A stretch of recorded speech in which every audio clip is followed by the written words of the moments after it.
Ոսկե խնձորները, ոսկե թռչունը և 3 թագաժառանգները։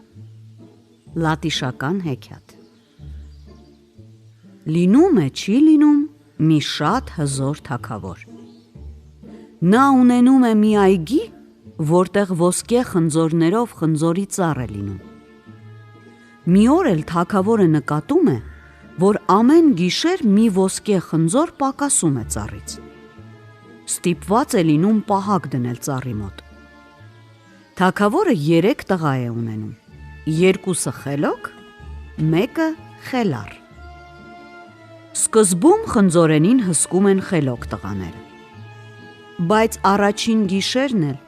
երկրորդ գիշերն էլ խնձորները դարձյալ պակասում են։ Երրորդ գիշերը թագավորը խելառ որդուն է ուղարկում այգի, ծառը հսկելու, իսկ խելոք եղբայրները սկսում են ծաղրել նրան։ Վայ թե գողը պահակին էլ խնձորների հետ տանի։ Լինելու բանը պիտի լինի, ասում է խելառը, բայց ես կգնամ ծառը հսկելու, ասում է ու գնում է այգի։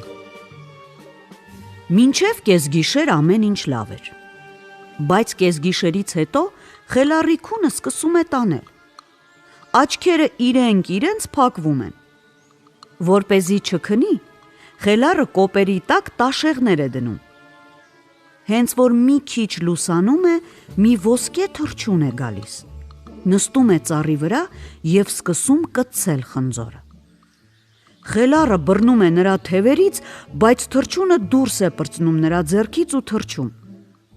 Միայն մի ոսկե փետուր է մնում տղայի ձեռքին։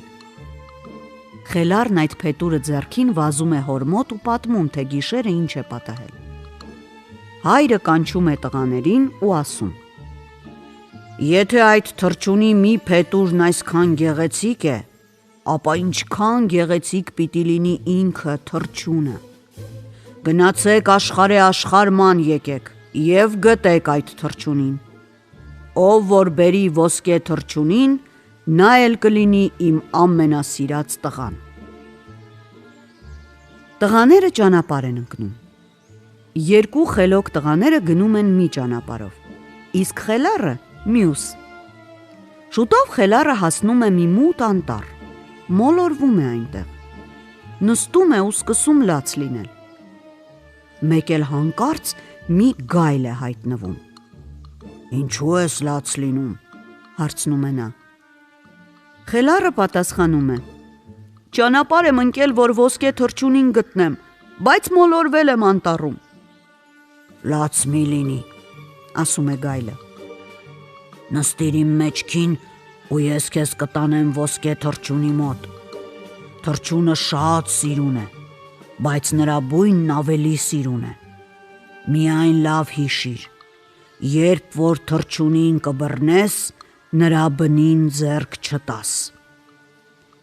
Խելառը նստում է գայլի վրա և գայլը քամու պես նրան բերում հասցնում է թռչունի ապրած տեղը։ Հիմա խելառը մենակ է գնում թռչունին բռնելու։ Տեսնում է,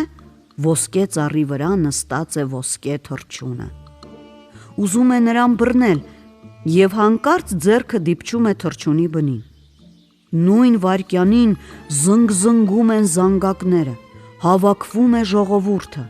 խելառին բռնում են ու տանում թագավորի մոտ։ Թագավորն էլ ասում է խելառին. Եթե հասցնես մինչև լուսաբաց վազել գնալ 7 թագավորությունից այն կողմ և վերադառնալ ոսկե ձիով, ապա կստանաս ոսկե թռչունը իր ոսկե վանդակով։ Ինչ արած։ Խելառը համաձայնվում է ու ճանապարհ է ընկնում։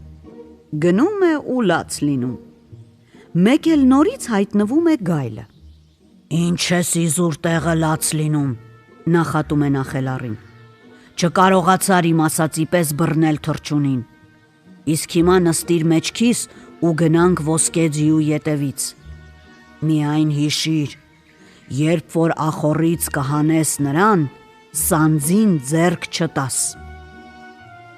Խելառը նստում է գայլի մեջքին ու մի ակնթարթում նրանք հասնում են ոսկե ձիու ախոռին։ Գայլը մնում է ճանապարհին,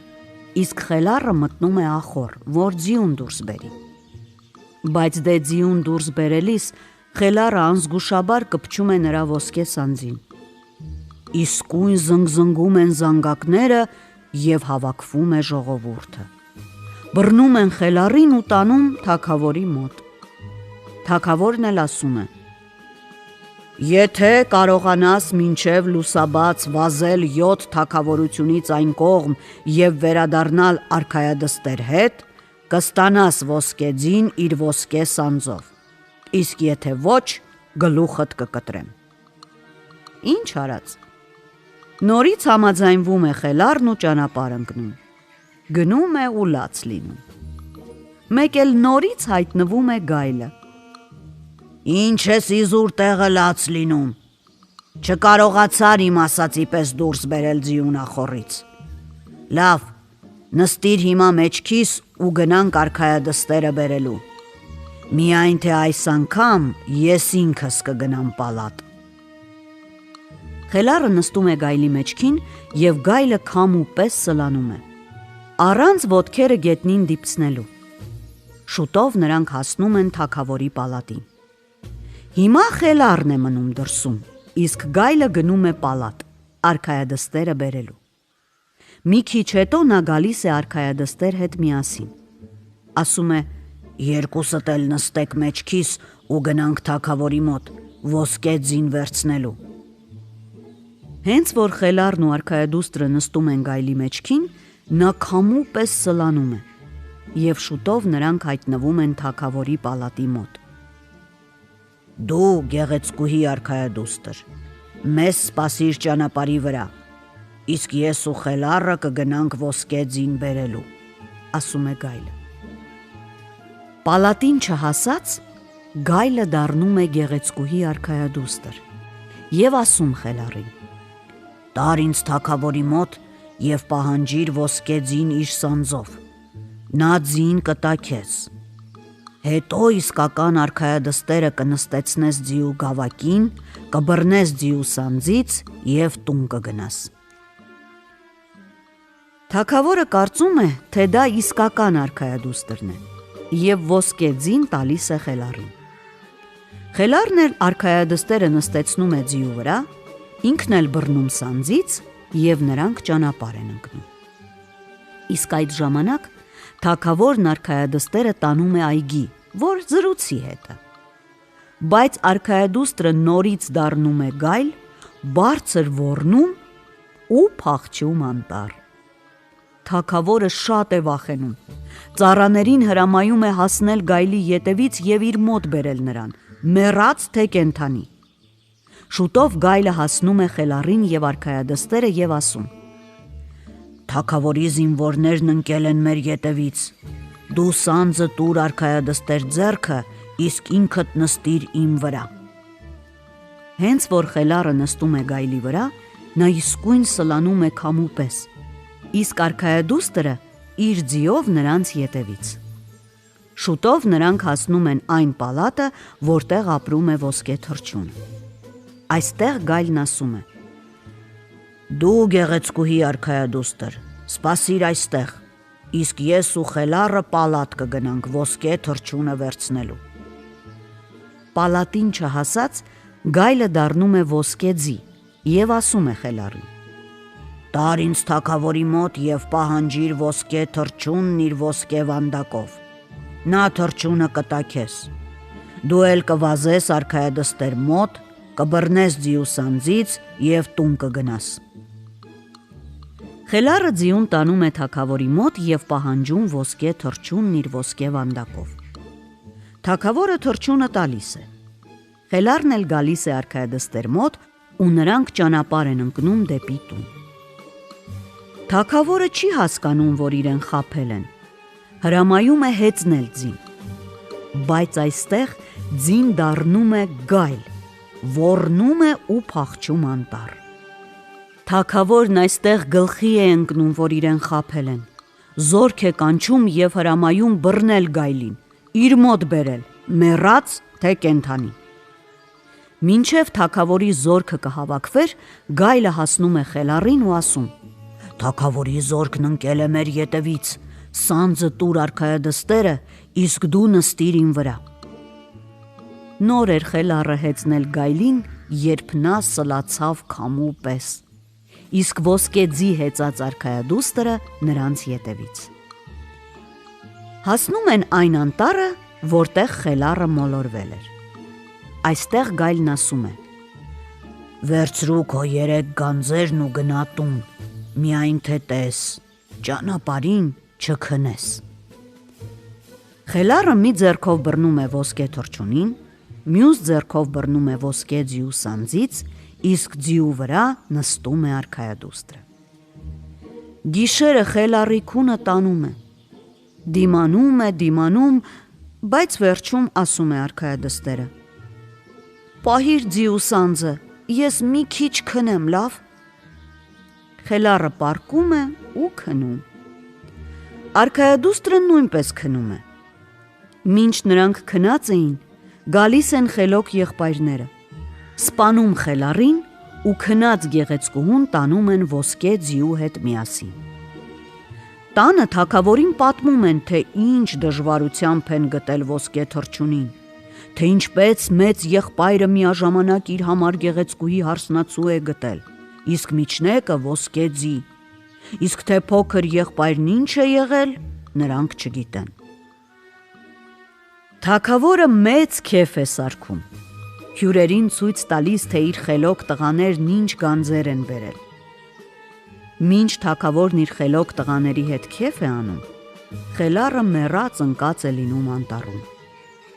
Երրորդ օրը մի ագռավ է թռչում գալիս և սկսում կծահարել նրան։ Հանկարծ որտեղից որտեղ հայտնվում է գայլը,